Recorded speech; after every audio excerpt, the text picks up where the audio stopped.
Hein? Le dernier combat, vous le mènerez en 2005.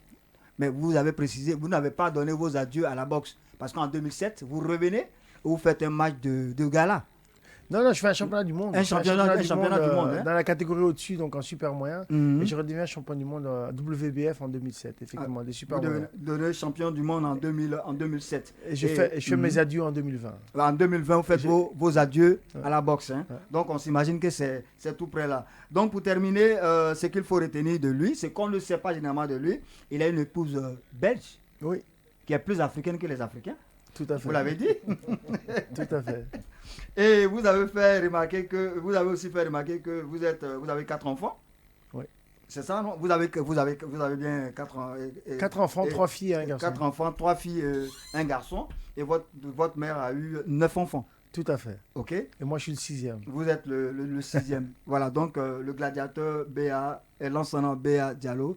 Donc c'était rapidement votre biographie. On aurait pu en dire plus, mais le temps nous prend par la culotte. Merci beaucoup Merci à d'avoir vous. participé. Et à la prochaine.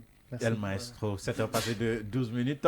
Vous savez maintenant qui est notre actuel ministre des Sports et de la jeunesse. Maintenant, il va faire face au duo qui va l'interpeller sur des questions d'actualité. Monsieur le ministre, il a laissé quelque chose dans votre biographie que vous voulez faire remarquer? Non, je pense que non. Je pense qu'il a fait une belle synthèse de ma Parce qu'il n'a même biographie. pas laissé madame, en fait. On aurait pu l'épargner de ça, au moins.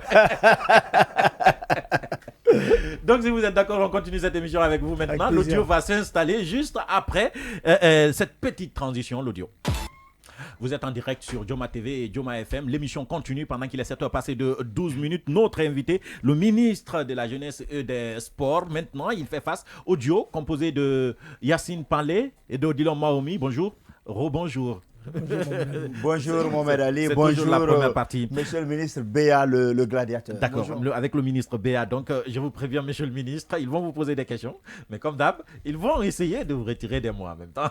Ils vont essayer de vous arracher des mots. Donc, ils vont être insistants sur des points. Et c'est pas à vous, on va apprendre comment boxer. Ou comment esquiver. Ou comment esquiver les questions. Comment esquiver. Donc, je sais que ça va aller bien. Allez, parlez, vous avez la main. Alors, monsieur le ministre, vous semblez être optimiste pour l'organisation de la Coupe d'Afrique 2025. On vous souhaite bonne chance. Mais aujourd'hui, concrètement, où en sommes-nous dans la réalisation des travaux du COCAN 2025? Alors aujourd'hui, effectivement, tout le processus, je dirais, de l'organisation de la COCAN est en place. Parce que nous avons finalisé les signatures avec toutes les entreprises qui ont été sélectionnées. Donc après, évidemment, tout le travail qui a été fait. Et tous les sites ont été attribués aux différentes entreprises. Donc les signatures ont été mises en place. Donc aujourd'hui, ils sont en train de faire les études puisque le processus dans lequel on s'est inscrit, c'était un EPCF.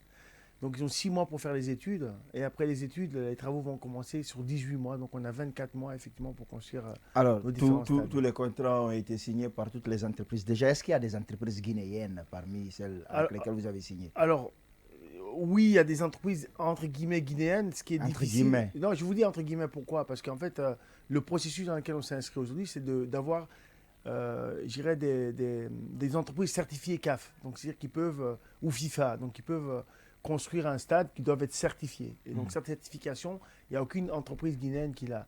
Par contre, il y a des Guinéens qui sont en consortium avec certaines entreprises internationaux qui sont connues, effectivement, qui ont fait des grands stades. Alors, il faut des entreprises certifiées FIFA. Est-ce que ces entreprises ont obligation de travailler avec des entreprises guinéennes qui sont notamment dans la construction de bâtiments et autres? Est-ce qu'elles sont obligées de travailler avec les entreprises guinéennes pour nous permettre d'avoir ce savoir-faire? Oui, c'est évidemment. Et non seulement elles sont obligées, mais au-delà de ça même, parce que nous avons choisi des entreprises qui doivent transposer, gérer leur savoir-faire pour que tout l'entretien des stades puisse être fait par des Guinéens dans le futur. Parce que la grande difficulté que nous avons, c'est qu'on s'est souvent retrouvé piégé par ce qu'on appelle des grands stades qui ont été construits pendant longtemps et que finalement le coût de l'entretien en fait revenait excessivement cher et des coûts de l'entretien devaient venir d'autres pays pour pouvoir effectivement l'accompagner. Donc tout ce processus-là a été mis en place et je pense que 35% de la sous-traitance doit être fait par les Guinéens.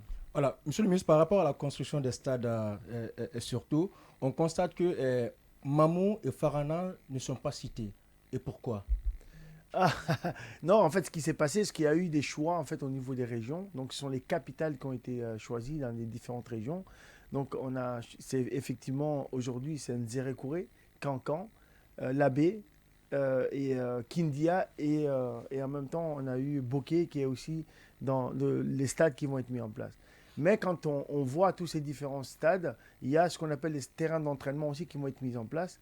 Et nous, on profite aussi évidemment de la rénovation de ces différentes, ou de la construction de ces différents stades pour pouvoir mettre une dynamique de construction d'infrastructures sportives, pas que de stades, mais aussi d'infrastructures sportives polyvalentes pour d'autres sports, pour les mettre en place dans les différentes... Alors, la question que je vais vous poser par rapport à ces infrastructures-là, c'est quoi le modèle de financement? Parce que construire des stades, il y a aussi les villages qu'on doit construire, il y a des hôtels, il y a beaucoup d'infrastructures. Bref, quel est en fait le modèle de financement et de remboursement? Parce que c'est vrai que ça rapporte de l'argent, mais parfois, vous sortez d'une canne hyper endetté. Comment vous faites pour trouver le financement et quel est le modèle que vous utilisez pour que la Guinée rembourse? Alors, il y a deux types de modèles. Aujourd'hui, la Guinée est un pays qui n'est pas très endetté. Donc, on l'a montré aujourd'hui quand on regarde la moyenne de la CEDEAO qui autorise à aller jusqu'à 70% de taux d'endettement. Aujourd'hui, la Guinée est à 43%. 40. Oui, mais ce n'est pas pour autant qu'il faut surendetter le pays. C'est ce que je suis en train de vous... Donc, c'est pour ça que je vous explique aujourd'hui. Donc, n'étant pas très endetté,